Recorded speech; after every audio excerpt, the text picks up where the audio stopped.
A esquerda saiu assim do plenário da Câmara de Deputados, enquanto a direita estava lá atrás comemorando. Se você ficar comigo até o final, você vai entender o porquê que esse cara aqui tá tão lascado agora. E aproveita e me segue, porque quem não me segue é petista. A oposição fez obstrução na Câmara de Deputados, e esse cidadão aqui não estava conseguindo pautar absolutamente nada. Só que cabe lembrar, se a gente voltar um pouquinho no tempo, que ele tinha o compromisso com a direita de pautar anistia e fim do foro privilegiado. Foi eleito presidente da Câmara e não fez. Até hoje. Acontece que esse cidadão, que até outro dia era o todo-poderoso do Brasil, agora está completamente isolado. Para você ter ideia, essa semana saiu uma matéria da Mônica Bergamo, dizendo que prisão de Bolsonaro irrita ministro do STF e isola Moraes e pode ser reconsiderada. Mas o que isso tem a ver com Hugo Mota e anistia? Ao que tudo indica, esse cidadão não cumpriu com a promessa de pautar anistia porque ele foi chamado para uma conversinha no Supremo Tribunal Federal. E à época saíram algumas reportagens dizendo que o pai dele estava envolvido em alguns esquemas aí, tinha processos no Supremo e ele resolveu recuar e ficar na mão do STF. Acontece que o STF, que era todo do Xandão, agora tá tudo borrado. Depois que o Trump pegou esse magnânimo aqui com a lei Magnitsky e tirou os vistos dos ministros do Supremo Tribunal Federal, até o atual presidente da corte, o Perdeu Mané, derrotamos o bolsonarismo, está querendo sair do Supremo Tribunal Federal e já volta ao radar e já abre até disputa de vaga para o Supremo Tribunal Federal, ou seja, quer se mandar do STF. E nesse clima de ministro querendo se mandar, ministro divergindo de Alexandre de Moraes e deixando ele completamente isolado, só surge uma estratégia plausível para resolver todo esse problema. A tão sonhada anistia.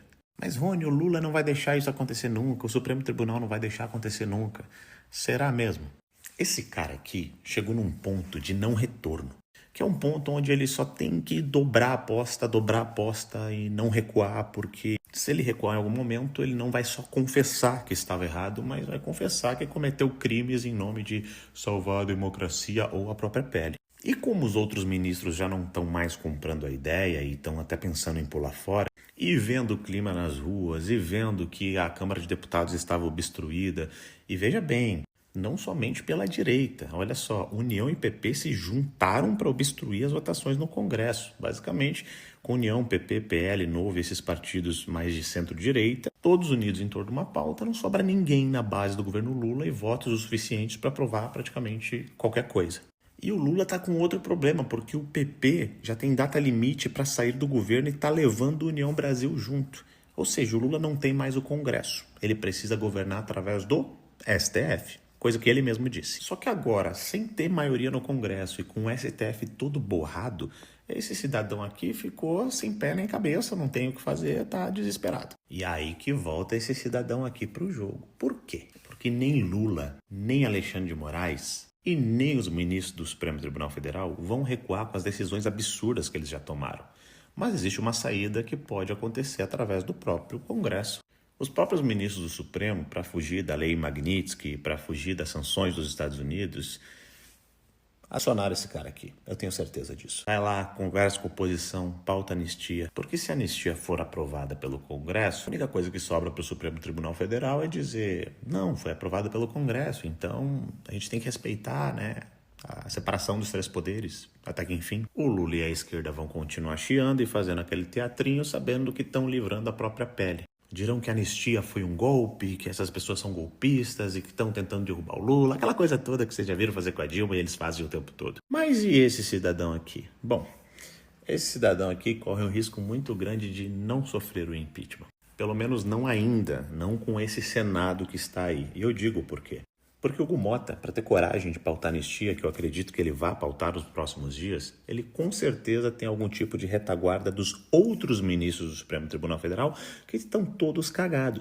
Basicamente, eles vão deixar a família dele quieta lá com os processinhos que ele tem e ele resolve esse problema aí para os ministros. Esse aqui provavelmente vai virar boi de piranha, principalmente depois que vazou aqueles dados todos das operações ilegais que eu já expliquei para vocês em outros vídeos e documentos que o Tagliaferro trouxe, prints de conversas onde ele fazia pesca probatória, pegou dados do TSE para botar pessoas na cadeia e queria saber se as pessoas vestiam verde e amarelo para continuar presa ou não, ou compartilhavam coisas do Bolsonaro, ou seguiam páginas de... Bom, O cara fez do inferno. Mas a anistia também acaba se tornando uma forma de salvar a pele desse cara aqui, pelo menos num primeiro momento, e não colocar ele diretamente na cadeia por confessar que fez caca, que cometeu crime, e isso já está divulgado no mundo inteiro. Basicamente, enquanto para esse aqui praticamente não tem caminho com volta mais, ele sempre vai querer dobrar a aposta, os outros ministros do STF não querem mais pagar para ver. Porque o Supremo Tribunal Federal sempre foi assim, um protegendo o outro. Acontece que esse aqui esticou a corda a ponto de prejudicar todos os coleguinhas. Só que chegou a hora de Xandão ser sacrificado, né?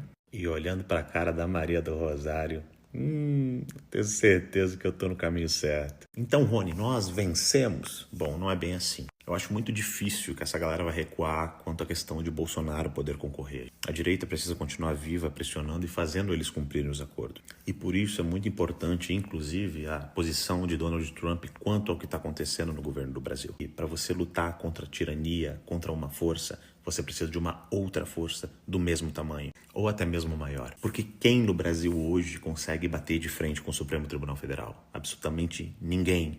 Agora, Donald Trump consegue. É óbvio que o Lula vai tentar manter a narrativa de soberania nacional e aquele papo todo. E a esquerda sabe muito bem disso. É óbvio que eles vão continuar comprando a imprensa e é óbvio que eles vão continuar fazendo todas as falcatruas que eles continuam fazendo. O que nós, povo de direita, não podemos esquecer é que ano que vem é ano de eleição. Então, mais do que nunca, além de todas essas lutas, é muito importante que a gente tenha maioria no Senado para daí sim poder impeachmentar esse canalha e todos os ditadores que surgirem usando o modus operandi dele para perseguir opositores. Ter uma maioria na Câmara Federal também para que pessoas como Lula ou qualquer um que venha surgir não venha destruir o Brasil da forma que vem destruindo. E se você for estudar história e ver todas as histórias de grandes rompimentos que aconteceram, dias de caos como esse sempre vieram antes. E bom, eles estão suando frio. E se você chegou até aqui nesse vídeo e ainda não me seguiu, tu é um petista safado.